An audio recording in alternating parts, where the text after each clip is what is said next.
morning. It's good to see you all here on this Family Sunday.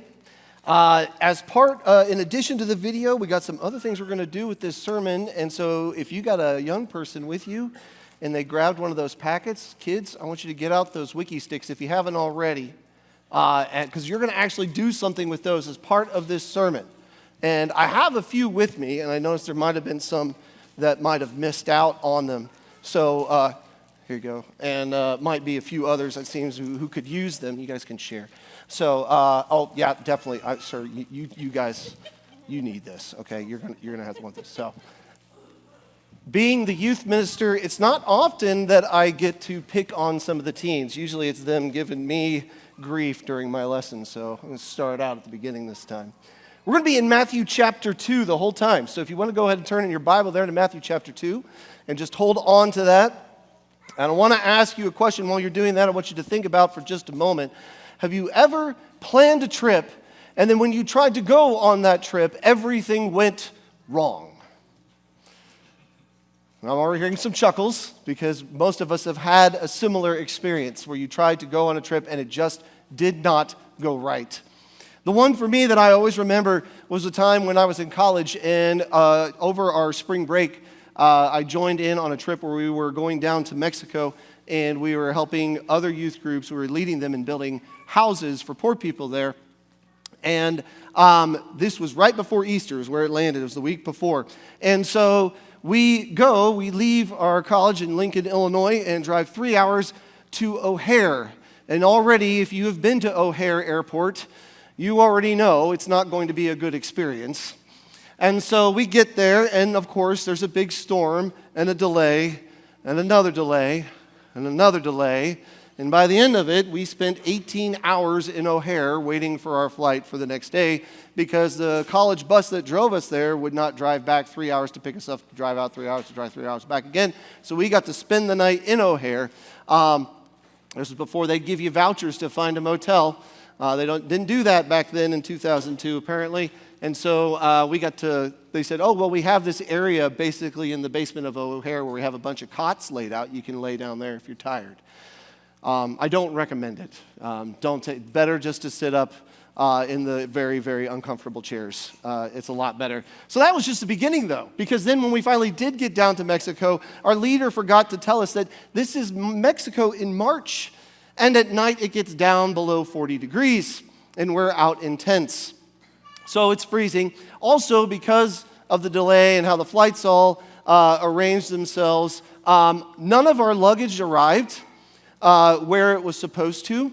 And so myself and another guy, and I don't even know how this happened, the rest of our group went to our site, but we got to go from LA to San Diego, where some reason our luggage ended up there.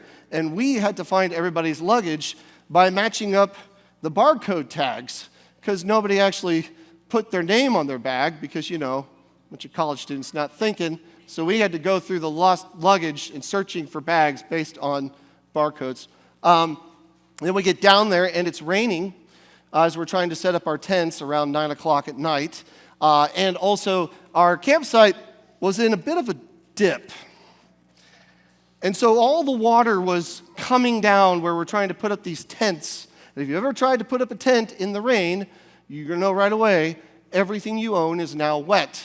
And so also with water coming into our tents, because it's all rushing there, we decided to get out some of our tools and try to dig little trenches to try to guide the water away from our tents.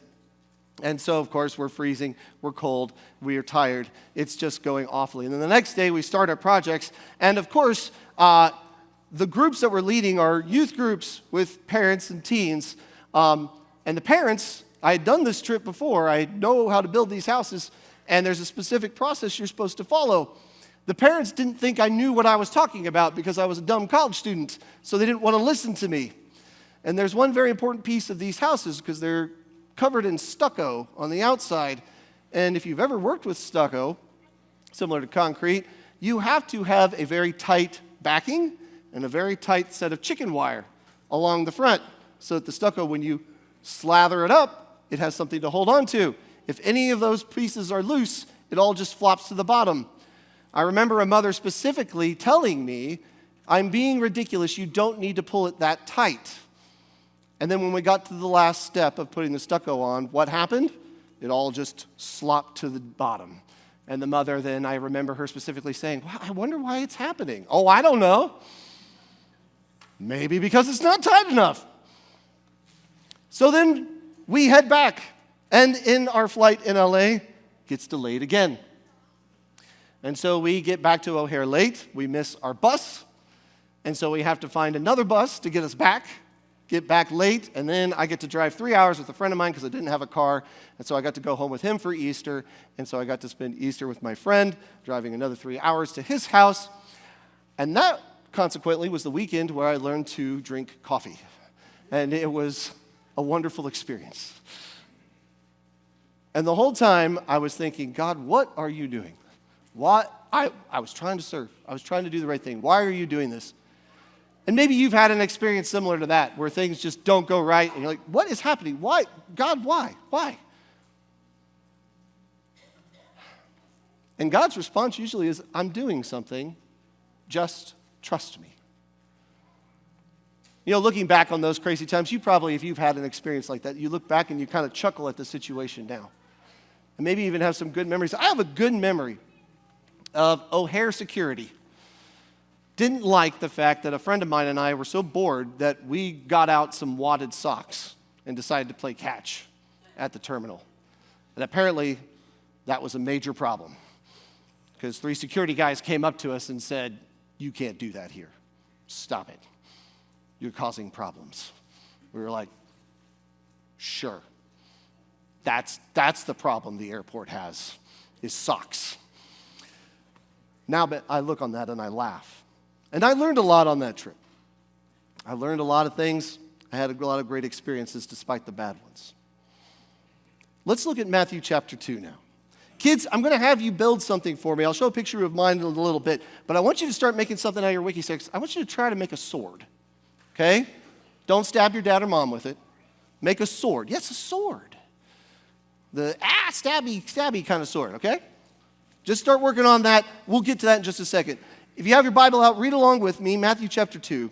Now, after Jesus was born in Bethlehem of Judea, in the days of Herod the king, behold, wise men from the east came to Jerusalem, saying, "Where is he who has been born King of the Jews? For we saw his star when it rose, and have come to worship him." When Herod the king heard this, he was troubled, and all Jerusalem with him. And assembling all the chief priests and scribes of the people, he inquired of them where the Christ was to be born. They told him, "In Bethlehem of Judea, for so it is written by the prophet, 'And you, O Bethlehem, in the land of Judea, are by no means least among the rulers of Judah. For from you shall come a ruler who will shepherd my people Israel.' Then Herod summoned the wise men secretly, and ascertained from them what time the star had appeared. He sent them to Bethlehem, saying, 'Go and search diligently for the child, and when you have found him, bring me word, that I too may come and worship him.'" Herod is one of those interesting figures of history, and I think we kind of, in the church, we miss out a lot by not really looking at his background. He kind of shows up at the beginning of the story of Jesus, and then he kind of disappears from our minds. But Herod was one of those people who was constantly trying to come more into power, to rise above his station. He was not Jewish, for one. He was the king of the Jews, yet he was not Jewish, and this was something that the Jewish people very much chafed about.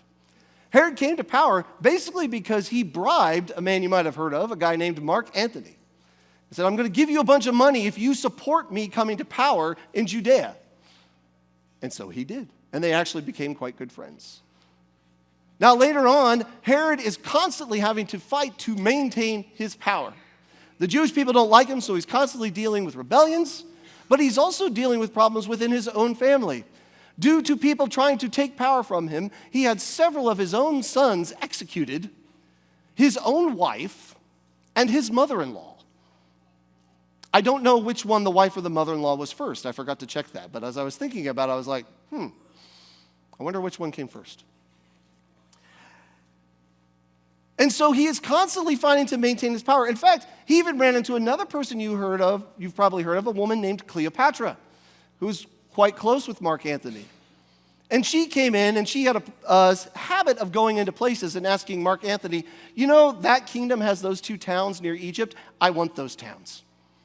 And so she did this when she visited Herod, and she kept trying to talk to him. As the ancient historian Josephus says, she kept trying to talk to him, and it really annoyed Herod that she wanted to meet with him privately, trying to have some kind of clandestine deal. And this is how Josephus describes her. He says, Herod didn't like her, knowing that she was a woman irksome to all.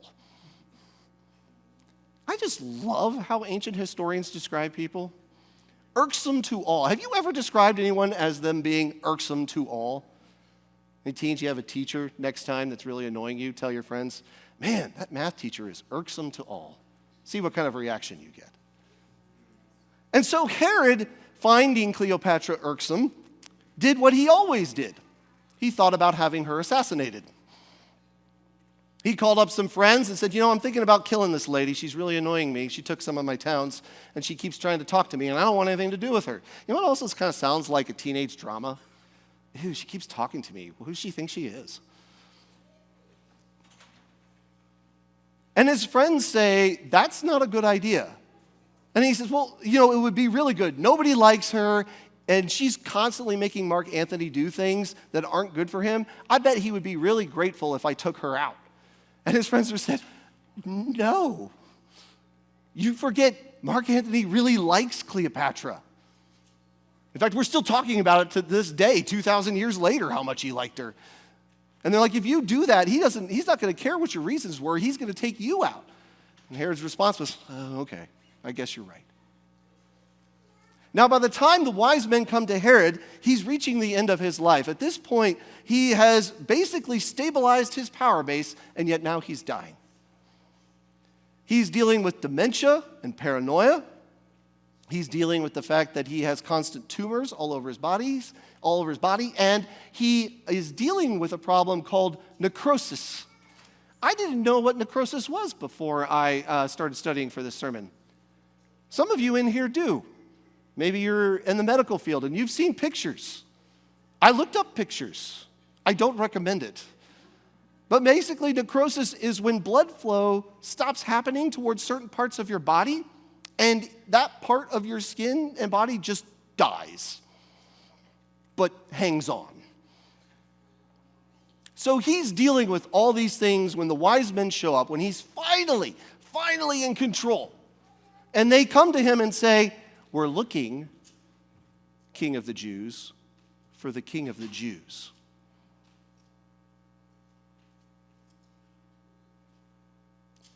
Herod is troubled, as the Bible says, and all of Jerusalem with him. Why was the rest of Jerusalem troubled by this?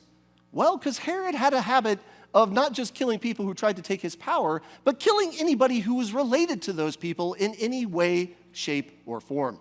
In fact, eventually, when Herod was on his deathbed, he ordered that 300 members of the Jewish Sanhedrin be rounded up and taken into the Hippodrome, which was basically a chariot racetrack. Locked them in there, and he left orders upon his death, all 300 of them were to be executed to make sure that people were mourning on the day of his death and not celebrating. Herod was a man who wanted to hold on to power, and he was willing to kill to do it. And that's why he's represented by a sword. Now, kids, any of you guys got those swords made? You know, hold those up for me. Anybody make a sword? Oh, a few of you did. Oh, good. I like that.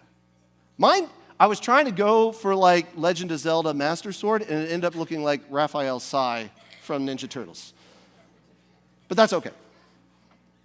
Herod wanted to hold on to power with the sword, and what did it get him?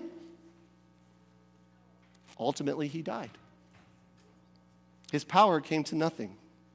And when he hears about Jesus, he hears about the Messiah, the real King of the Jews, his response is to go back and do exactly what he has always done his entire life. I will maintain power by the sword. I will fight, and I will kill. I will scheme to make sure that I can hold on to it. Let's go on. Back to Matthew chapter 2. Look at verse 9. After listening to the king, they went on their way, and behold, the star that they had seen when it rose before them until it came to the rest over the place where the child was. When they saw the star, they rejoiced exceedingly with great joy. And going into the house, they saw the child with Mary his mother, and they fell down and worshipped him. Then opening their treasures, they offered him gifts, gold and frankincense and myrrh. And being warned in a dream not to return to Herod, they departed to their own country by another way. Now, kids, I want you guys to work on making a crown this time out of those wiki sticks. See if you can make some kind of crown. Not a crayon, a crown. Well, you got crayons, get yourself a crown, okay? Now, I tried to make one as an example, and I think it turned out into looking more like a bear claw from Hillegas as opposed to a crown. But such as it is, I want to see your guys' crown here in just a few minutes. And here's the thing. The wise men, the magi as they were called, and that's where we get our word magic from, is actually from these guys. Because they practiced magic arts. They were also scholars. They were astrologers. They watched the stars. They were also kingmakers. Within the region that they were from the Median Empire at this time, and later on they continued to exist through the Neo-Persian Empire that would rise up later. These were guys who would be asked their advice about kingship. Kings and lords would go to them and say, who should I leave my kingdom to? Who should be my heir? Was my son born at a fateful star? Is he going to do something great? And these guys' approval was what the kings of that region sought after. And because they were scholars and they would read the texts and writings of many religions and many faiths and many philosophers of the time, they were familiar with the Old Testament and they were familiar with the prophecies of Jesus. And so when they see this star in the sky that was prophesied about the Messiah, they go and search for him and do what they always did, pronounce kingship on people. Now, we traditionally have 3 wise men because there are 3 gifts. And you've probably heard before, we don't really know how many there were. We just know that there were several of them. But here's something we don't always think about. It would have been more than just the wise men. These are rich, powerful men carrying very expensive, valuable items. They would have been traveling with an entire entourage. Dozens of soldiers would have been following them to protect them on their long journey. They would have had servants because they're not carrying their own stuff. They would have had wagons filled with their tents and food and all the things that they would need for a long journey along a difficult road. This would have been like a parade walking through your town. And so for them to show up and start talking to Herod, it's no wonder that everybody noticed. But then we forget when they went to Bethlehem, which by comparison to Jerusalem is a small town, everybody in town would have seen these guys coming and walking through the town. This would have been a huge parade walking into Bethlehem.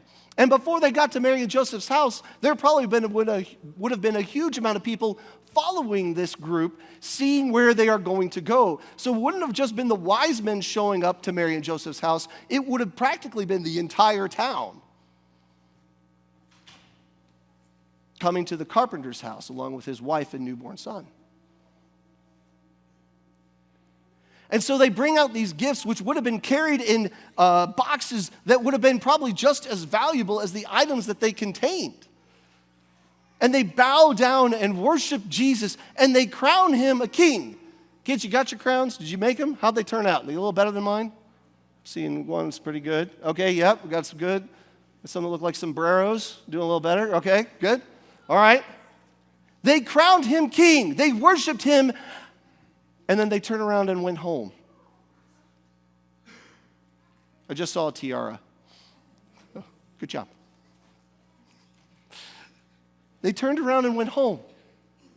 And they went back to their magic arts. They went back to their astrology. They went back to advising the kings of the region that they lived. They declared Jesus a king, but they did not submit to him. He was a king, but he wasn't their king. They recognized the power, but they did not submit to it. Let's go back to Matthew. Verse 13.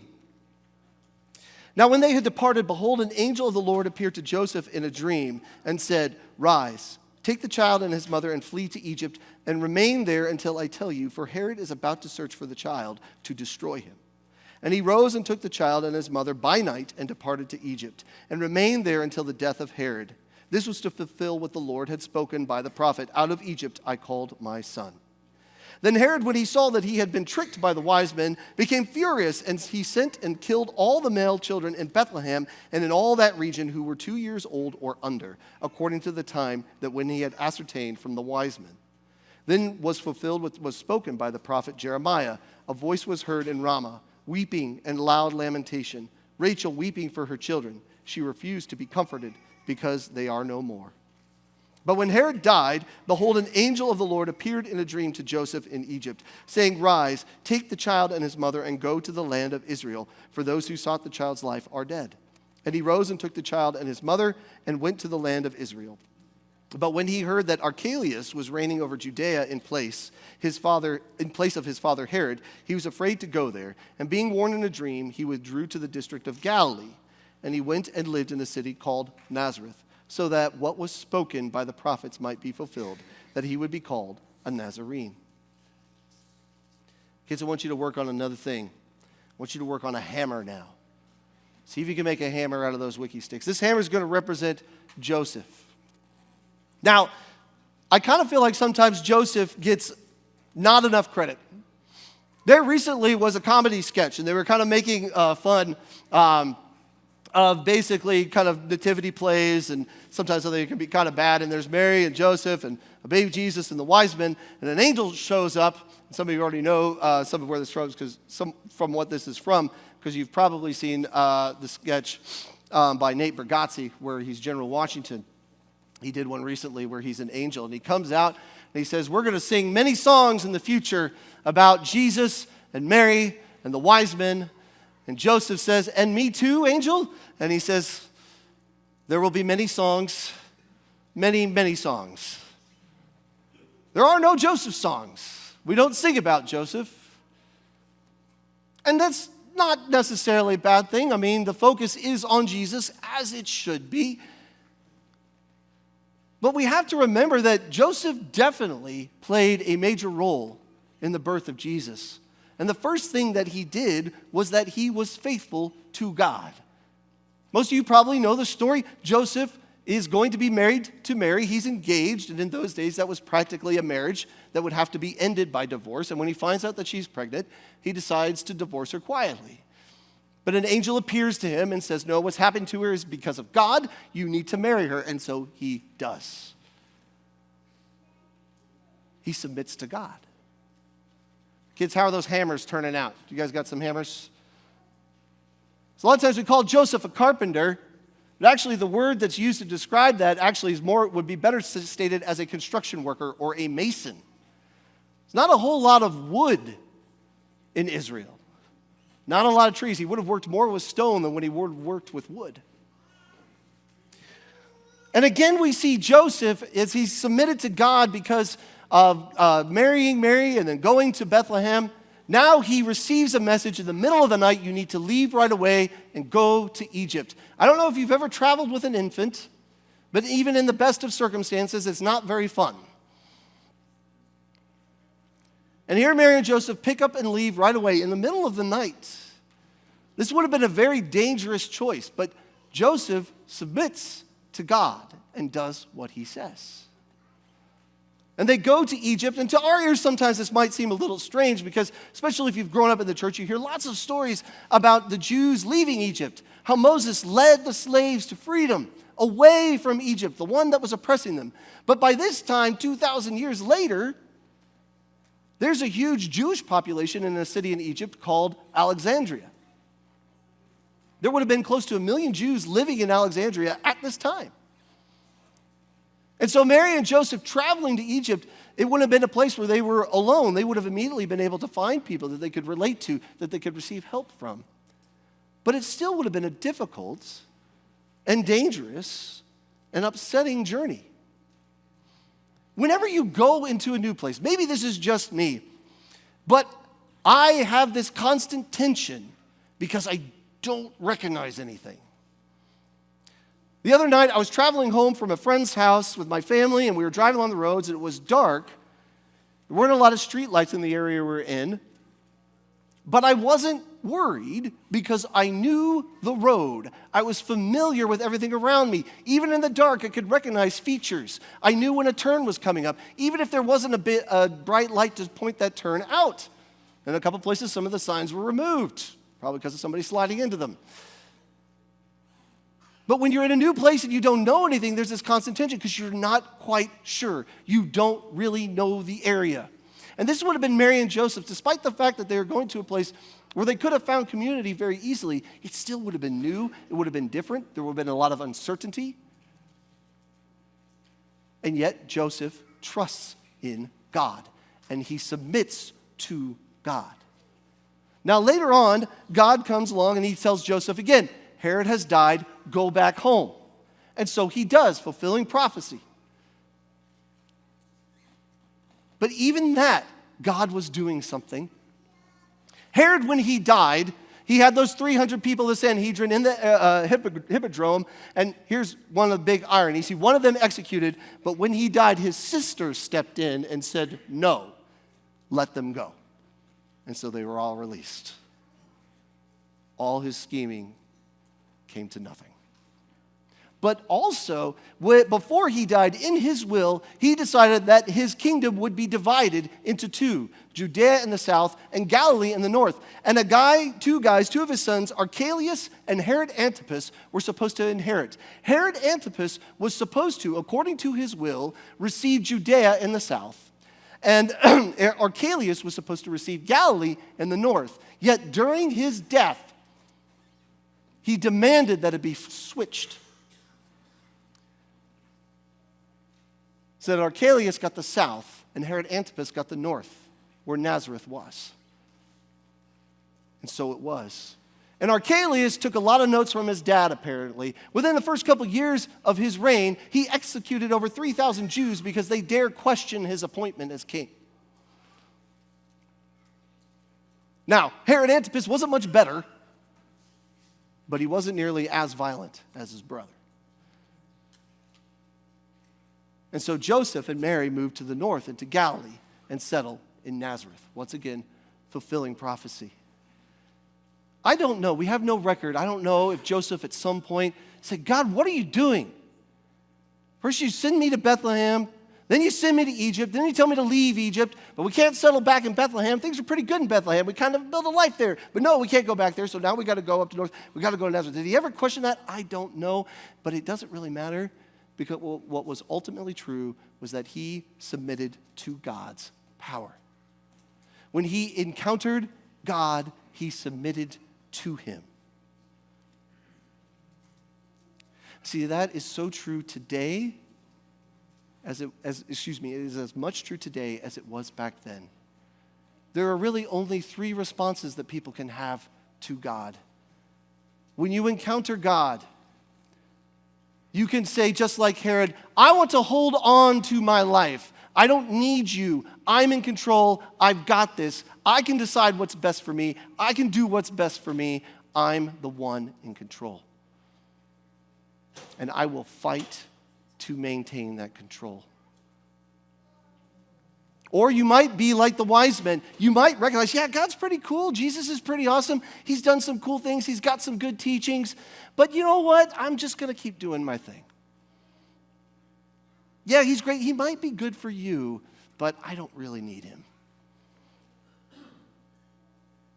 Or, as we teach here, the real and only choice is to be like Joseph, to submit to God. When you encounter God, when you see who he is, when you learn about what he has done by sending his son to this earth to die on a cross for our sins, your response is, yes, Lord. I will do what you say. I might not always understand it. I might not necessarily know what's going to happen in the future. I might never understand why the things happen the way that they happen. But God, I submit to you because I know that you know what's best. And so that's my invitation to you today. Maybe you're still trying to figure out this thing. Maybe you're still trying to figure out what your response to God is. Maybe you've heard about Jesus. Maybe you've heard that he's died for your sins, but you're not quite sure if you're ready to submit to him, to really submit your life to him. I would love to talk to you more about that. And we have many other people in this church who would love to speak to you more about that. Or maybe you've wandered away a little bit. Maybe you had submitted to God, but you kind of life has gotten in the way and you've kind of found yourself, oh, it's just kind of a Sunday thing. And I crown Jesus King on Sunday, but then I go back home and I go back to doing things the way I've always done them. Well, we'd love to pray with you and help you through that, to really submit to God. Let's stand. If you would like to talk some more with somebody about that, I'll be right up here up front. Let's sing.